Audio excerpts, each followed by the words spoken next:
It's my pleasure once again to be able to introduce our speaker. Our speaker this morning is Christian Smith, the William R. Kenan Jr. Professor of Sociology here at the University of Notre Dame, where he also is the director of the Center for Study of Religion and Society, the director of the Notre Dame Center for Social Research, principal investigator of the National Study of Youth and Religion, and principal investigator of the Science of Generosity Initiative. Chris has a lot of hats in his closet.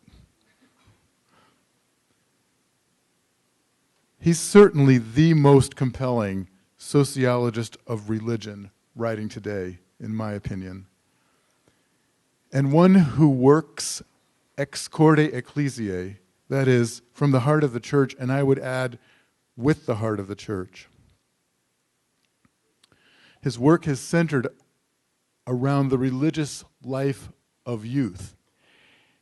And instead of going through a list of his publications, I'm going to point out that you have a flyer for his most recent one.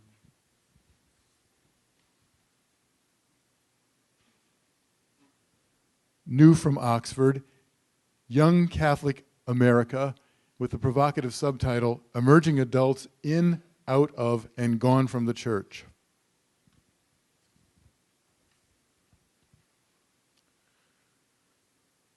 Professor Smith worked at the University of North Carolina at Chapel Hill from 1994 to 2006, where he served as associate chair of the Department of Theology from 2000 to 2005. He holds an MA and a PhD in sociology from Harvard University and has studied Christian historical theology at Harvard Divinity School and other Boston Theological Institute schools. Before moving to UNC Chapel Hill in 1994, Smith taught for 6 years at Gordon College. Since 2006, he's brought in more than $7.5 million in research grant money to Notre Dame. And in the program, you can find a link to a complete list of Chris Smith's publications. Please join me in welcoming Professor Chris Smith.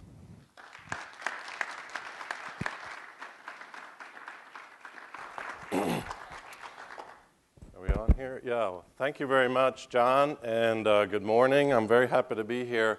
I just got in very late last night from Nassau, Bahamas. This time yesterday, I still had a couple hours left on the beach. But I'm very glad to be here. This is the place of all places on the earth that I'd like to be right now so that I can share some of my research findings with you all. So thank you for coming out, and I hope what I have to say is interesting and useful to you.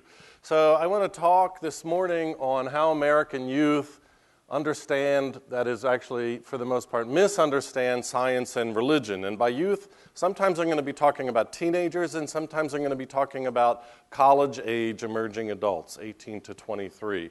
So the first question I want to answer is,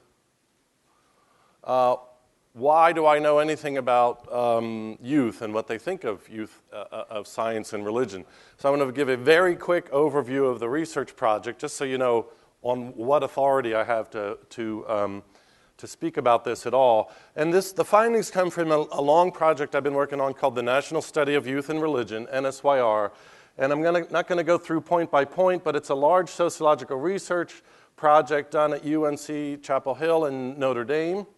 Under my direction, it was funded by Lilly Endowment, and it's a 16-year project, at least so far. We started in 1999, and basically the structure of it is, in 2002, we sampled more than 2,000 13 to 17-year-olds from all around the nation, nationally representative, and studied them, and then we followed them and tracked them as they grew up, and we conducted 4 waves of data collection as they were developing through their lives from teenagehood into emerging adulthood.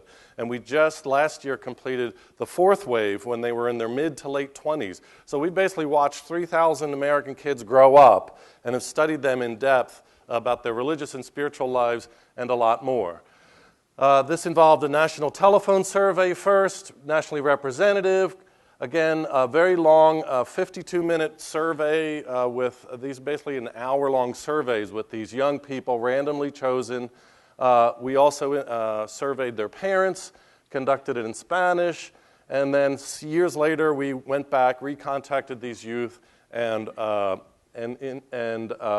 more data on them. Again, last year we conducted Wave 4. And then we followed up with in-person interviews over these period of time, sampled directly from the telephone survey respondents. We went all around the country and sat down and met with them in McDonald's and public libraries and talked to them about, in much greater depth than an interview, their views of things, religion, spirituality, their family lives, their social lives, and so on. We conducted in different waves about 230 to 300 of these all over the country in 45 states. They were about 2 to 4 hours long, these interviews, so great depth of what's going on in these young people's lives.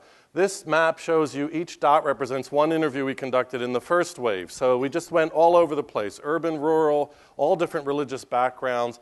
So basically we have a very clear picture of lots of different kinds of teenagers that are growing up, sort of how they think, what their cultural assumptions are, with a particular focus on their religious and spiritual lives. So in the first book that came out of this, you may or may not have heard of, in 2005, it's called Soul Searching, The Religious and Spiritual Lives of American Teenagers, and we made a documentary that's available on Amazon that's a DVD by the same title, Soul Searching. And 3 years later, I wrote this book on 18 to 23-year-olds called Souls in Transition. And recently a book called Lost in Transition, which is about the dark side of sort of being an 18 to 23-year-old. And just coming out right now with Oxford, as John mentioned with this flyer in front of you, is a book. We had enough Catholics in our sample that we were able to do a deep analysis and devote an entire book to trying to understand what's going on among young adult Catholics. So you may be interested in that. So let's turn to the focus of my talk here, which is how American youth understand or misunderstand science and religion. The first key point is that most American college-age emerging adults, and I think this is true when they were teenagers, accept the secular Enlightenment, and I put Enlightenment in quotes in the McIntyrean sense of whose Enlightenment, who got what light and what light was lost, but that's a separate thing here. But most youth accept the secular Enlightenment, what I'm calling the inherent warfare model of the relationship between religion and science. And that model, in short, is that there is an inevitable conflict between religion and science. They will always be butting heads and struggling and at war with each other. And that religion will always be the loser. So this is this basic war, what I'm calling the inherent warfare model. Now, I don't know if this was covered too much in the conference so far, but just to make sure, because this is a very important point, and that is actual good history of science and of science and religion shows that the centuries-long actual history of the relationship between religion and science is very complicated, that a lot of times religion was very much supportive of the development of science and part of the scientific revolution. And in fact, you can argue culturally that Christendom and the Christian and Jewish view of the world provided the background by which modern science even made sense to pursue at all in the first place. At the same time, sometimes there was ambivalence between religion and science, depending on what science was said, and sometimes religion did repress or suppress or persecute certain scientific developments. So it's not clear-cut on either side. And anyone who knows anything about the actual history of religion and science over many centuries knows it's very complicated, but religion was as much, or maybe more, especially Christendom and the Catholic Church, supportive of the development of science, sort of investing in science, and a lot of the scientific revolution and after scientists were theists, if not sort of Orthodox Christians. That's the actual history. So what happened, where did this inevitable warfare model come from? Well, in the late 19th century, there were some secularizing activists in the U.S. who wanted to reconstruct history to show this, to try to convince people of this inevitable conflict between. One of these was the president of the new Cornell University at the time, wrote a book. There are two crucial books in this, and one of them is called The Warfare of Science and Religion, that basically reconstructed history to say religion and science are inherently opposed to each other. They're innate enemies, and they will always butt heads, and the more science develops, the more religion will have to recede and give ground and will be a losing force in the world. So since the late 19th century, that is where this model is really imprinted upon American culture and Anglo culture, especially beyond that. It was really reinforced during the 1920s, during the events like the Scopes monkey trial, where sort of people like H.L. Mencken sort of told America that, well, religious people are really just country bumpkins that don't know anything, and we smart people can make fun of them. And so this model was sort of reinforced in the culture of this inherent warfare. And it almost became, even in academia, sort of orthodoxy. Yes, this is the way things are, until real good historians in the 70s and 80s and 90s started actually studying much greater, the actual history, and we were arguing, wait a minute, it's much more complicated than this, and this is very much a fabrication, a falsification of the actual history. The problem is that this model, this fabrication, has infiltrated out through the culture. And a lot of people, like biology high school teachers and so on, still think it's the case. And so this has had a tremendous influence among young people.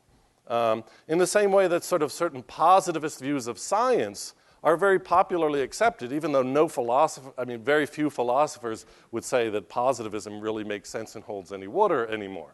So what I'm trying to tell you is that when we go out and talk to people, young people, and survey them, and ask, so what do you think is the relationship between religion and science? They basically spout off this is the sort of the background of what they still assume. What about Catholics? Youth who are raised Catholic are similar to other Christian youth in this area. They're not distinguished particularly as being more or less invested or committed to this inherent warfare model. So here's some numbers, and it looks a little like there's a lot going on there, but let me explain what's happening here. First, the numbers represent the views of 18 to 23-year-olds. So we're talking about college-age young people. And we divide them up. The numbers we divide here are based on what they called themselves religiously when they were 13 to 17. So that is, if they were Catholic when they were 14, 5 years later, we still want to know what they were at the time, what they looked like 5 years later, because some of them may have switched around or dropped out, etc. So the columns are what they were: conservative Protestant, mainline Protestant, black Protestant, Roman Catholic, Jewish, Latter-day Saints, and not religious. Those are the columns by what they were when they were teenagers, and now 5 years later, what they say in the answer to these questions. So, again, there's the Catholic group. So here's the first question, survey question. The teachings of science and religion often ultimately conflict with each other. Well, you can see here that among all the Christian groups, 70-ish% say, yeah. So 7 out of 10 just assume that religion and science are in conflict. They're not compatible, or they're not negotiating or learning from each other. It's a conflict kind of orientation. Second question, the findings of science and teachings of religion are entirely compatible with each other. So this asks it from the positive side, the other side, and we see that those who disagree, they're not compatible, they're incompatible. Basically the same number, about almost up to 7 out of 10, and the Catholic group is not significantly different than any of the other Christian groups here. And for that matter, none of them are particularly, they're almost as likely to disagree with this statement as non-religious kids. You got that? So, all right, here's another sort of approach to this. Survey question. My own views about religion and religious faith have been strengthened by some of the discoveries of science. So we can say, depending on how you look at science and you understand the wonders of the cosmos and the universe and genetics and everything, you could say, man, what God was up to in creation blows my mind much more than just sort of say something and the self-evident world is there. In other words, the more we learn about science, depending on how we lean into it, could actually strengthen one's faith and sort of deepen one's understanding of God's power and amazement. And yet here we have strongly disagree with this, that science has helped strengthen their faith. Again, around half to 6 out of 10 youth disagree with that nothing in science has really strengthened their faith. So you can see among the Catholic youth, or when they were teenagers, Catholic, most of them sort of lean into the question. It's not that they're thinking about this every day, but they kind of lean into the question with the presumption that science is over there, religion's over here, science, they don't really get along very well, and sort of religion is more threatened, if anything, by the relationship here. Does that make sense? Any questions about that before I move on? Okay. Second key point. Nearly all American youth, now this comes from our interviews with them, not with the survey data. Nearly all American youth associate science, that is, if you put the word science out there, what do they associate with it? With evidence and proof. It's hard. Science knows things. It's not hard in the sense of difficult. It's hard in the sense of it has the data. It knows things. It can prove stuff. It has the facts. And, or rather, but they associate religion with blind faith and private subjective opinion. So when you sort of put the word religion out there, really what a lot of you think of it is, well, that's great, it's good for people, you may want to believe it if that's how you were raised, they're not against it, but ultimately, epistemically, religion is just sort of, you don't know, you just sort of this misunderstood Kierkegaardian leap of faith into the dark. And if that's what you want to do, then that's fine, but there's nothing really solid or rational or defensible about it. It's more a private thing. Well, that's how I was raised, and it's subjective. There's nothing about the world that would make religious faith make sense to one. It's just sort of inside oneself, inaccessible in that sense. And so therefore it has this idea of opinion, like just an opinion poll kind of subject matter. Right? This is how the cultural structures that are operating in the background, the cultural models of what science and religion are for most American youth, is that science is a serious thing, and religion it could be fine, it could be nice, but it's not rational, it doesn't have evidence, doesn't have reasonable arguments. There's nothing about the world that would suggest it as epistemologically important or reliable. So here's just one illustrative quote out of very many. So here's a teenager talking, just back and forth. I mean, there's proven scientific fact, and then there's what's written in the Bible. So that's the contrast. And that is a lot of people who are religious, and that is the Bible and what science says, and they don't match up. So that's the conflict, the inherent conflict. So it's kind of whatever you want to believe. There's the subjective opinion, so that anyone can go their own way. But and what you want to believe, but behind whatever you want to believe there's fact, that's science, and there's a book, that's the Bible, and some people just don't want to believe the truth of science. You get this? So it's just sort of like, yeah, it's all, whatever, I'm not going to make anybody think anything, but the underlying reality behind all of this is science has the facts, and religion is just your opinion. And that really structures sort of the outlook of how young people lean into this whole question. All right, a third key point. American teenagers are almost evenly split, so it's literally almost 50-50 over whether science should be accountable to moral and religious teachings and constraints or not. Now, this is actually absolutely stunning to me. The question here is literally, should science be absolutely autonomous to do what it wants to do without having to be accountable to any societal, moral commitments or constraints or considerations, not to mention religious? Should science be able to do anything it wants to do without having to tell society, well, this is morally okay, or to explain that? And half of youth say, no, science should be accountable. But half of American youth say, no, science should be able to do whatever it wants. Obviously, these people have not been trained, these young people have not been trained in things in the past like the history of Nazi science, or all sorts of reasons why science should be accountable to the rest of the human race for what it's up to. So here's a little more survey data. Again, this is late teenagers now. In different surveys, we ask different questions. So this is the third survey, 15 to 19-year-olds, about whether they agree or disagree that science should be autonomous from religion and morality. So here's the question. Here are those who agree, here are those who disagree, and almost nobody is unsure about this issue apparently. So if you add these numbers up, 50% agree, science should be free from religious and moral constraints. Like, we shouldn't even have to have debates in society about, do we want to do cloning, or whatever the question is. Those debates shouldn't even be had. Science should be able to just proceed with whatever it can and wants to do. And nearly the same amount disagree with that. So even though more youth think science trumps religion epistemologically, there's split down the middle about the autonomy of science. Now, what about Catholic youth? This is very interesting. I looked on the Catholic youth. More Catholic youth than all Americans agreed that science should be autonomy from moral and religious debates, than all, including non-religious youth, et cetera, et cetera. And only 41% of Catholic youth disagreed with this.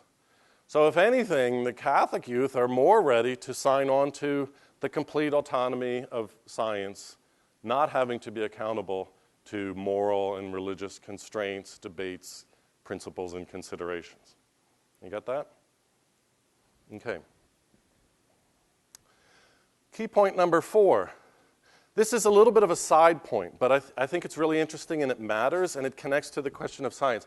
Going to college no longer seems to undermine the religious faith of American youth. So here's the history of this. For very many decades in the United States, studies repeatedly showed that when religious kids go to college, it sort of corrodes their faith.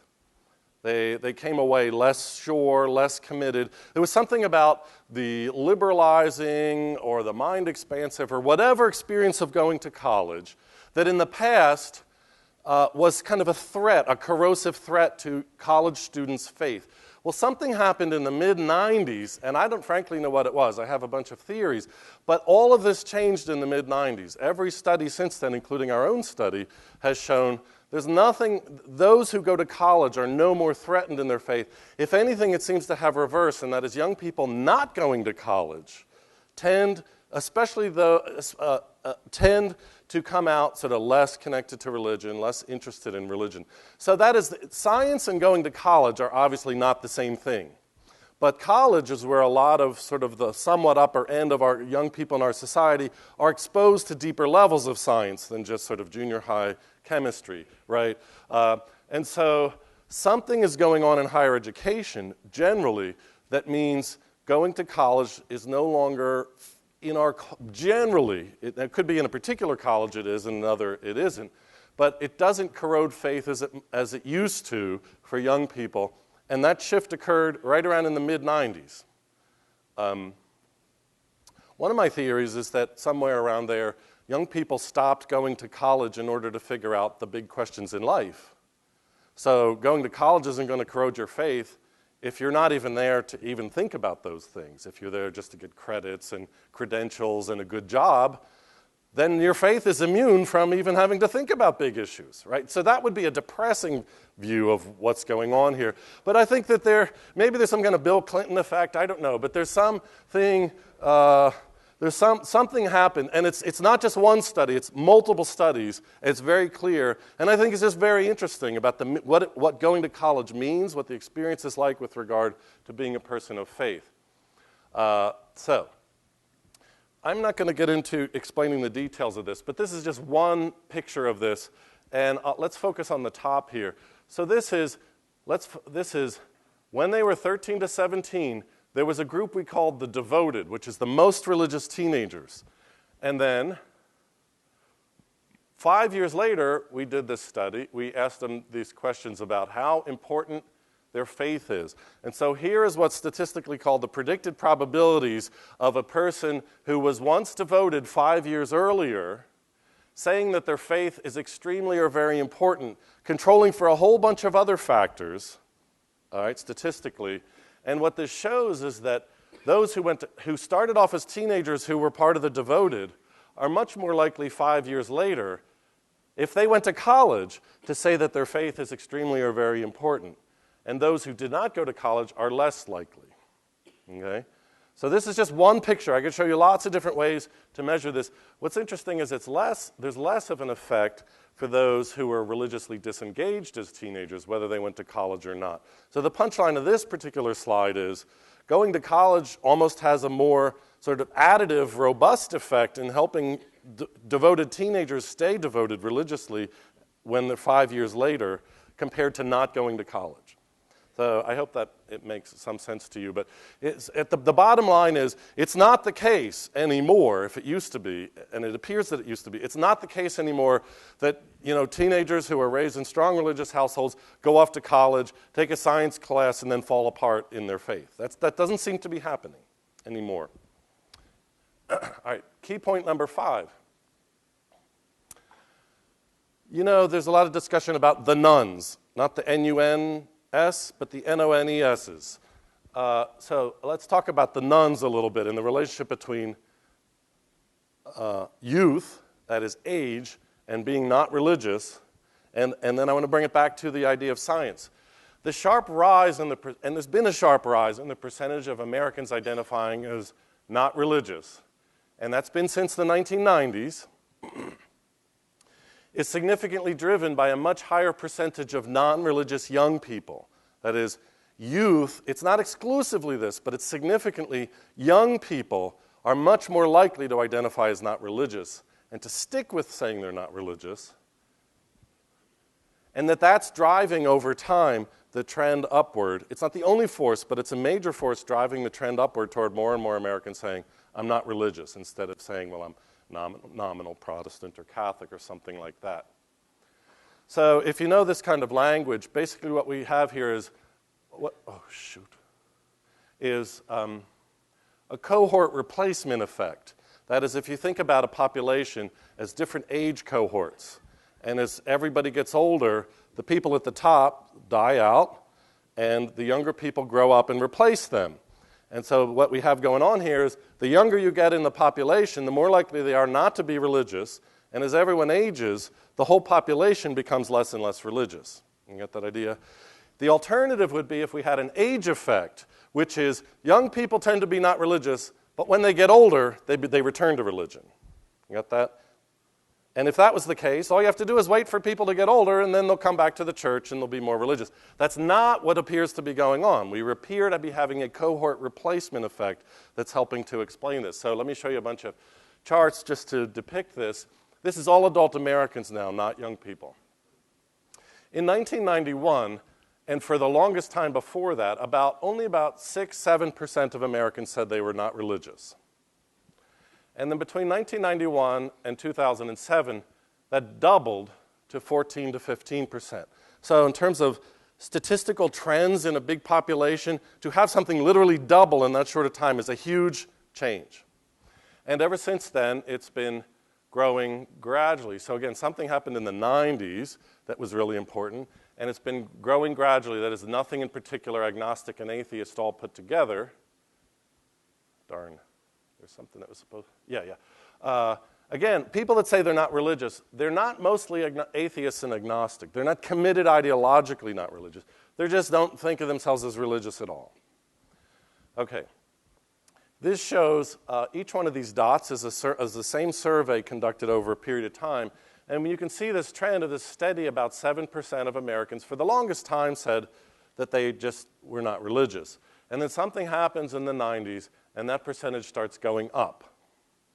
All right, so that's a pretty stark change. Usually changes in society and opinion are much more gradual. That's a pretty stark change. One of the other leading theories besides the age effect that I'm talking about is that this change here was a reaction to the politicization of religion here in the Reagan administration, especially in the Christian right and Jerry Falwell and so on. So a lot of Americans who were fine with being religious, when they started hearing Pat Robertson and Jerry Falwell and all this Christian America and take over Washington and all this stuff during the Reagan administration, finally said, if that's what religion is, I don't want to have any part of it.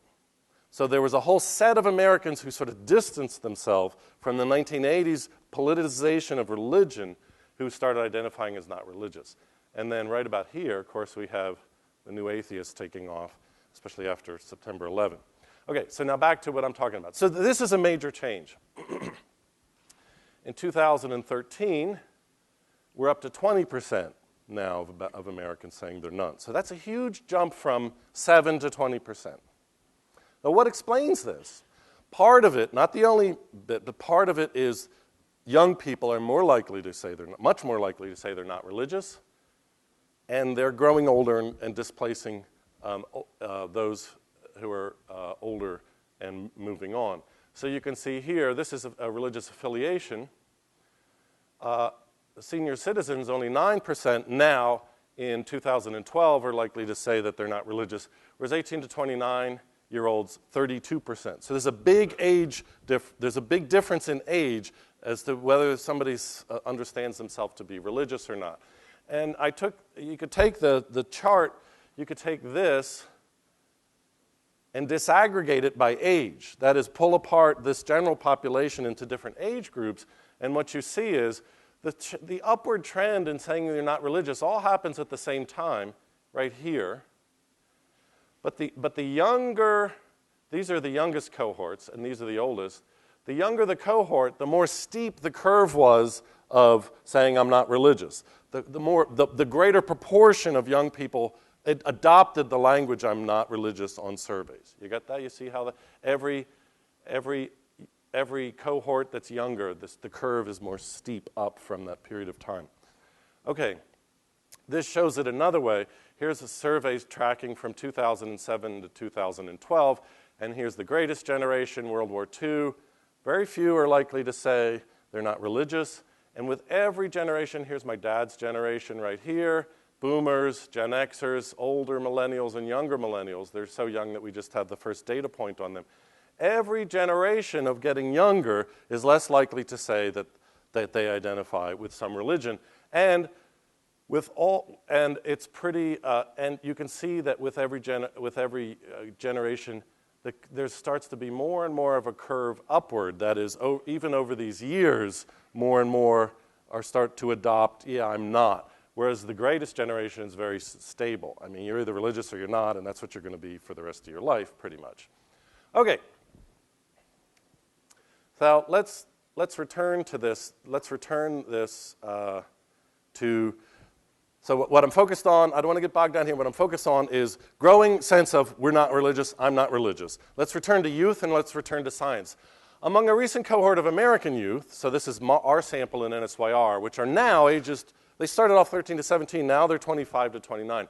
Catholic teens contributed to nearly 1/2 of the growth in non-religious youth over 5 years. That is a double effect for their size. And let me try to show this. However, so in other words, Catholic teenagers contributed doubly for their proportion of the population to the growth in those youth over 5 years who said they were not religious. However, that doesn't show up in a lot of statistical studies of Catholicism because it looks like the Catholic population is stably Catholic, but that is because that's being masked by an ongoing replacement of those Catholic youth bailing out of religion by new immigrants who sort of replace them. So if you look at it this way, here's 1972. I was 12 years old, and here's 2010. It looks like Catholicism is holding its own. It's doing fine in terms of what proportion of the population are Catholics. The nuns here, again, are growing, and it's really Protestants who are declining to less than half of the population. So things look pretty good there. But if you look more closely, this is our data. Now, from our NSYR study, this is 18 to 23, and the percent change of their religious affiliation since 5 years earlier when they were teenagers. So what we see is that there is a growth of 13% over 5 years from teenagers to early emerging adulthood in those who say that they're not religious. You got that? So the question is, where does that come from? Well, almost every group has a marginal change. LDS and Jewish have some decline, but the biggest growth of here comes from those who originally identified as Protestant or Catholic. There's 7% of those who originally said that they were Protestant. There's that much decline 5 years later in those who identified again as Protestant, and 6% as Catholic. Now, just going back to this claim,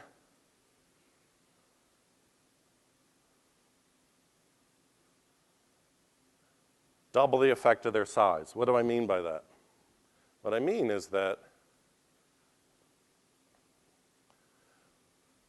this number is almost identical, the percentage that they're contributing to the non-religious, but there's twice as many Protestant youth as Catholic youth. So in order for Catholic youth to be contributing essentially half of the new non-religious, since they're half the size of the Protestants, they have sort of a double contribution effect, if that makes sense to you. I don't want to bog down in numbers, but it's just conceptually, there are a lot of Catholic teenagers who 5 years later are saying, I'm not religious, and that's helping to contribute to the overall growth of, it's only one among other factors, but it's contributing to the overall growth of not religious. Now let's bring this back to science.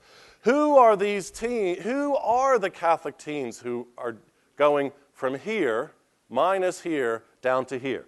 Who are they? What kind of Catholic teens are they? Most American religious youth who become not religious, we know this, come from the weakest, least religiously committed families. These are not kids who come from strong Catholic families, their parents are committed, they're practicing the faith, and then all of a sudden 5 years later they say, I don't believe this. Thankfully, that's not how the world works, right? So they are what we might call marginal peel-offs. You know, their families are sort of Catholic, they sort of participate, they're not that serious, they're not that committed. Those are the ones who are easy for sort of the not religious or the secular label or identity to make sense to. They're not giving up that much. They're not going to hurt their relationship with their parents by saying, I don't believe this anymore. So it's the ones who are the most marginal, sort of orbiting the furthest away from the church, who are most easy to sort of centrifugally spin out into not religious self-identities. Now, here's the important part to bring it back to the theme of this conference. The challenges, what are actually faux challenges, I mean, they're not real challenges. They don't make intellectual sense, but this is what the teens think makes sense, young people. The faux challenges of science to religious faith often play a key role in such losses of faith among those who are already weak. That is, a young person who thinks of themselves as Catholic, but whose family is not really committed, not really involved.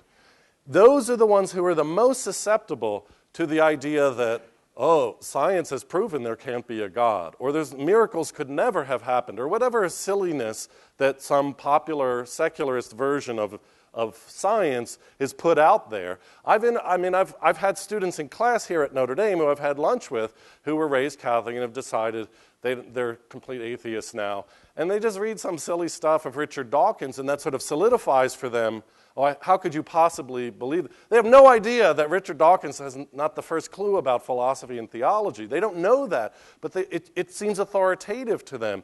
And so the point here is that misunderstandings of science and religion is one among many very important factors in sort of peeling off young people whose faith is already weak. Does that make sense?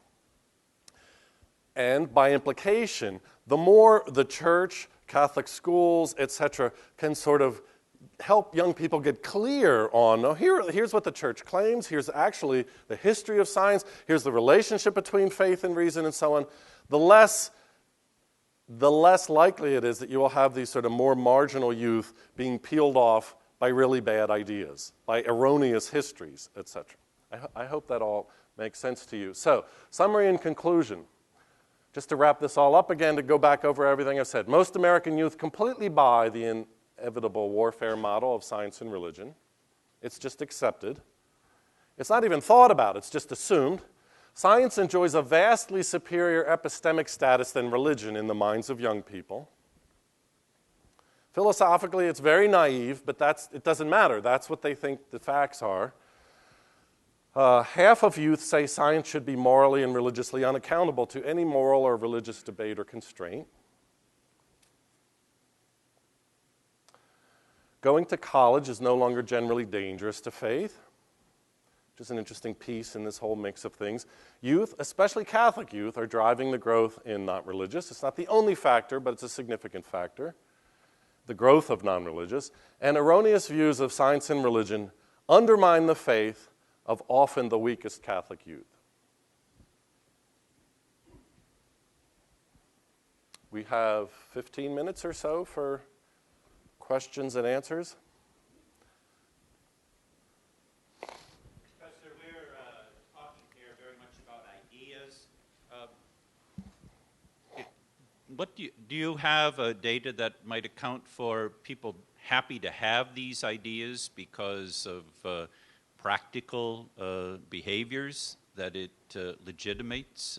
Really talking about the relationship between one's ethical stance and one's theoretical stance. Yeah. Does that show up? Yeah, that's an excellent question. I can't put a chart up to answer that, but I can tell you. I mean, what we know in sociology of religion is ideas alone. For most people, ideas alone, doctrines, or scientific claims alone, don't sort of steer the course of their lives. Usually, sort of a religiously corrosive idea like a Richard Dawkinsism will make sense to a youth because they have some already emotional problems with their parents who think that they're religious, or there's something about, a lot of times it's people's emotional lives set the course of where they're going, and then ideas sort of filter in that make sense, that help to solidify what their emotions are telling them. So I don't want to just dismiss young people as mindless, but all of this, it's not all intellectual. It all wraps up in what kind of relationships people have, what kind of significant relationships people have with their parents, with other people in church, and so on. What kind of trauma, what kind of developmental traumas have youth suffered that sort of make it difficult for them to embrace faith or to want to even be in church? Maybe they would like to embrace faith, but church just feels like something that's problematic for them. It feels judging to them, or it just feels uncomfortable. So the answer is, your question points to something very important. It's not all intellectual ideas, and we have good reason to think that relational breakdown and emotional trauma it wraps in and around all of these things as much as anything. However, that said, I would say that the Ditchkins line and the New Atheists and a lot of misunderstanding of science does have in and of itself some power to appeal to young people. I mean, they're being taught you should be rational, you should be reasonable, you should be successful, science is an authority. And if they continually hear, your faith is sort of just your private opinion, science has really the answers, that's wearing on them. It's hard for them. If they don't have the resources to be able to answer those kind of claims, it's a challenge for them. Friend, somebody in the very back had their hand up first, yeah. I speak about this from a Catholic school educator perspective. I'm a superintendent for Catholic schools, but I'm just really struck by the correlation by the range of your study, the years of your study, and the decline of Catholic schools, overall enrollment. If you look at the 90s and the nationwide, there was actually a little uptick in Catholic school enrollment. First decade of this century declined probably 25-30% in enrollment. And being a Catholic school educator, when I was a teacher, I taught science. You could bring faith into the classroom and talk about it in an intellectual way with kids. Is there anything that points to the fact that we've had such a decline in Catholic school enrollment, so students are not being immersed in that type of education when they're teenagers, high school, before they go off to college, and this impact?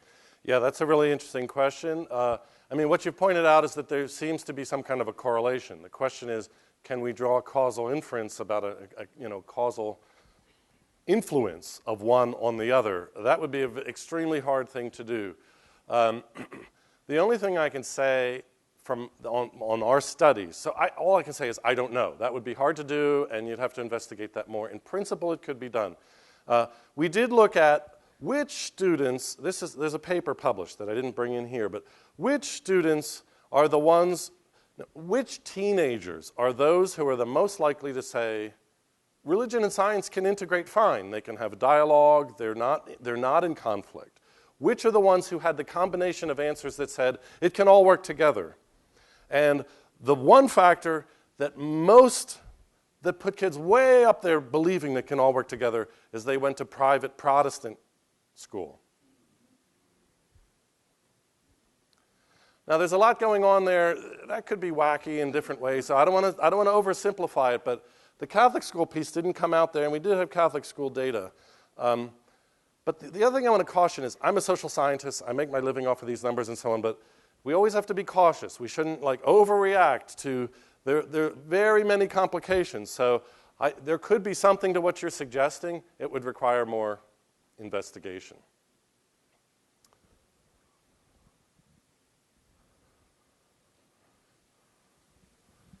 Thank you. As you were talking, it occurred to me that it was 50 years ago this year that I was sitting in an 8th grade classroom and a young priest came in and taught us about Genesis, taught us about evolution and science, and nothing he said ever had to be contradicted or reversed in the whole rest of my education. So it put me on a good path.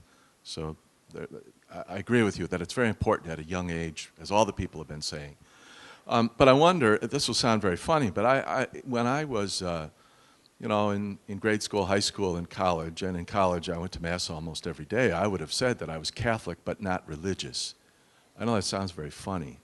And the point that you made about maybe it was when religion and politics got mixed, people would begin to look at the TV version of religion and say, I'm not like that. If that's what religious is, I'm not like that. So I just want to comment. I thought that was an interesting point. But I would even wonder, could we test that today among our Catholic kids and just say,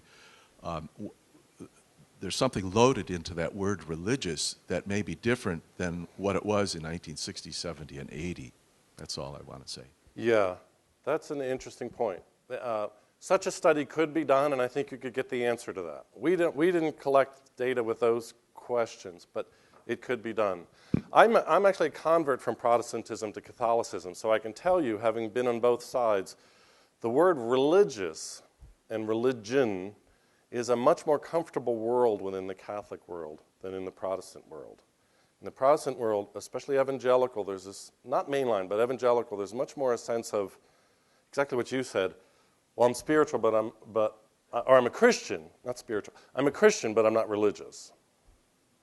Religion is somehow rote, and religion has associations for Protestants that are things that Catholics are pretty comfortable with. Well, you have written prayers, and there's like liturgical, and it feels kind of formal. Maybe you were part of a generation that was sort of didn't like religion, but I think a lot of Catholic youth, religion, well, part of it too is they view Catholicism, most Catholic teenagers view Catholicism as just one among many religions. It's just the one, and they're all the same. They just happen to plop down in the world in this one, so they'll go along with it. But there really isn't a distinctive, they don't get the idea that religious traditions are particular. They make different claims. They're not all the same.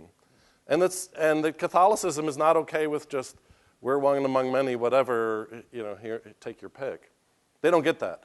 So for them, in a way, religion, you're either religious or you're not. If that makes any sense. In your studies, have you found any correlation between the moral life of teenagers or young adults and there being nuns? Being a teacher on college campuses for many years, one of the things I found was that often the moral life of a student, especially if they get in, say, bad sexual relationship, okay, leads them to non-belief, but then they use science as the intellectual excuse for why they don't believe. So do you see any relationship between the moral life of students and their lack of faith? Yes, I do. And this goes back to the prior question over here about, is it all intellectual? And I was saying, it has to do with emotional and relational too. And the causal arrow goes both ways, and that is, it's very clear that though young people who are not religious are not doing as well in life, they're in more trouble, they have more difficulties, they're involved in more risk behaviors, and so on. So we could say the arrow goes from being not religious to trouble in life, difficult relationships, drugs, drinking, etc. But the arrow also goes the other way, as you just suggested, which is somebody can start off as a religious kid. For whatever reason, they get involved in a bad relationship, something that makes them feel guilty, something that traumatizes them or hurts them, or just simply makes them feel uncomfortable, say at Mass. And then they want to back away from that, create some distance. And then, as you say, for some, it can be a sort of a post hoc legitimation for, well, there are reasons why I'm not going to Mass as much anymore. The reasons why I want to think of myself as not Catholic anymore. It's all very complicated and runs in all directions. But again, if that's true, the way to look at that is back to a few slides, which is the discourse, the misguided and erroneous discourse about the relationship between religion and science that's floating around popular culture is almost like a resource for people who are looking for reasons or are skeptical or sort of ready to sort of back away from their faith. It's a resource that helps them to do that. And again, back to my final point, if young people were being properly taught about, no, here's the actual history of religion and science. Here's the way actually things work intellectually and philosophically. Here's the way faith and reason do work together. There would be far fewer of those resources to latch onto to help them sort of distance themselves from God, if that makes sense. I keep, every one of my answers ends with, if that makes sense. You could say I have a little insecurity about my ability to answer questions. Thank you, Professor, for your fine presentation. 2 questions. You refer all the time to college students being more non-religious. Does it make any difference in your study, or did you touch on this point, those that went to Catholic universities, colleges, versus those who, the majority, that would go to what we call secular colleges or universities? And then the other question, and you said you interviewed the parents, where you found that parents were very religious versus those that were not. Did that have a significant impact on the young people later on? Yeah. So second question first. This is the single most consistent and powerful finding of our whole study, and that is the most important influence on the longer-term outcome of Catholic young people, and all American young people, but Catholic young people, on their religious faith and practice is the religious faith and practice of their parents.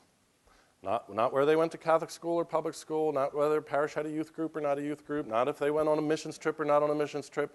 And this is, in some ways, this should be patently obvious. But it's basically what the parents are, what the parents define as reality, what the parents model, the kind of identity the parents define for their children. Here's who we are. Here's how we live. Here's what we believe. We hope you do that, embrace that too.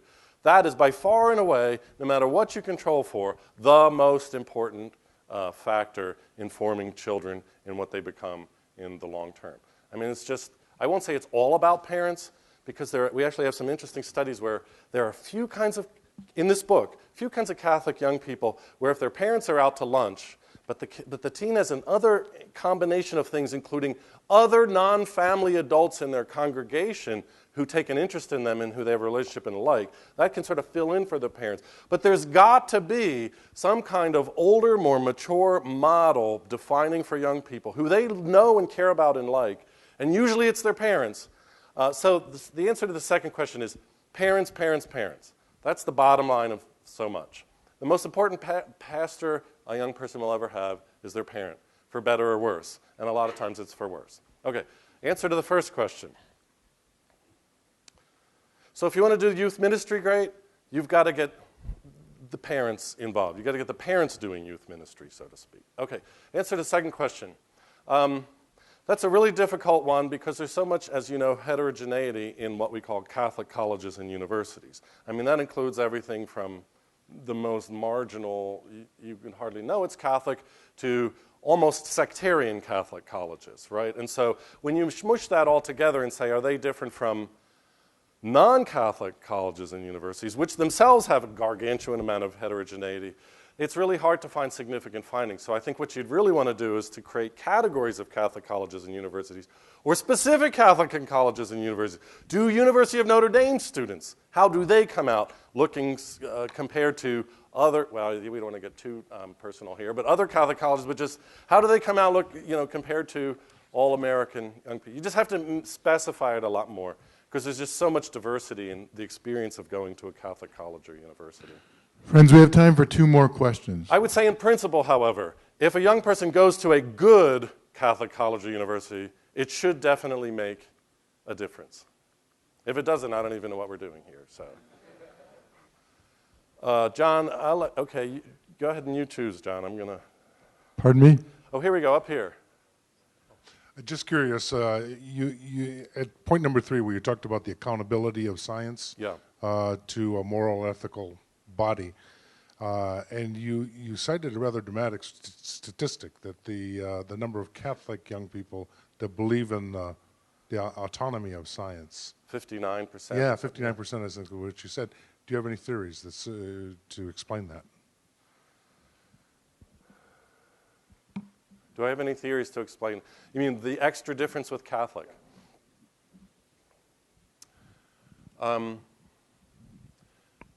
Well, that's complicated, and we could have a whole 4-day conference to figure that out. But right off the top of my head, I would say something like,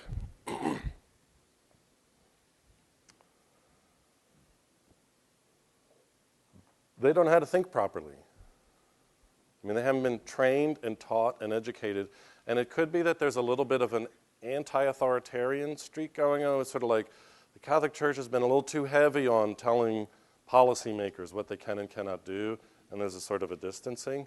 What would actually be interesting, we haven't done this, it'd be interesting to take just focus on the Catholics and who are the ones who say, or the 59, and who are the other.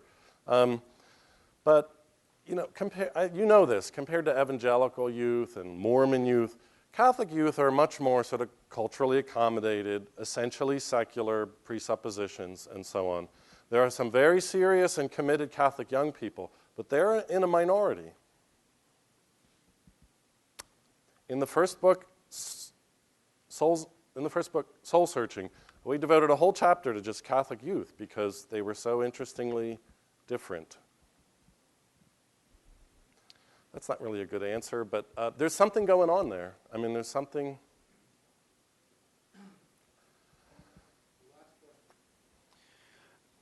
You mentioned the importance of parents, and thank you for that. That's certainly very critical.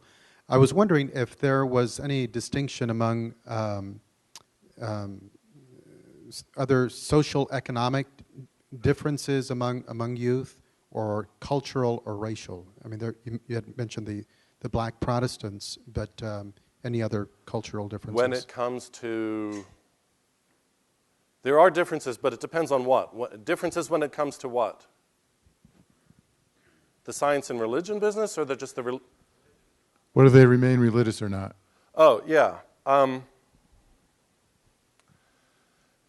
Yeah, and it's somewhat complicated. I mean, girls are more religious than boys, however you measure it sociologically. And that's almost universally cross-culturally the case. Why it is that females are more religious than males is it's a debated question, and there's a lot of different theories. But empirically that's the case. Black Protestants are, on surveys at least, much more religious than whites and Latinos and others. I mean, they're just the church and at least affiliation with it and a sort of a connection to Christianity is much stronger among black young people, especially black girls. Latino, in this book coming out, there's a whole chapter with a deep analysis of how do different generations of immigration of Latino Catholics compared to white Catholics. And there are some differences, but they're not enormous. There seems to be sort of a homogenizing American Catholic effect, even if you're Latino. But in general, Latino Catholics are, as you would know and guess, are more sort of tied to and affiliated with and their Catholic faith. Although the character of their practice is different. It's less public, it's more devotional, etc., in the home. So it's not a very simple thing, it's complicated, but yeah, there are demographic differences, and all of that can be found in stuff we're publishing. So friends, we've come to the end of the hour, and that means our only remaining responsibility, at least for the present, is to thank our speaker.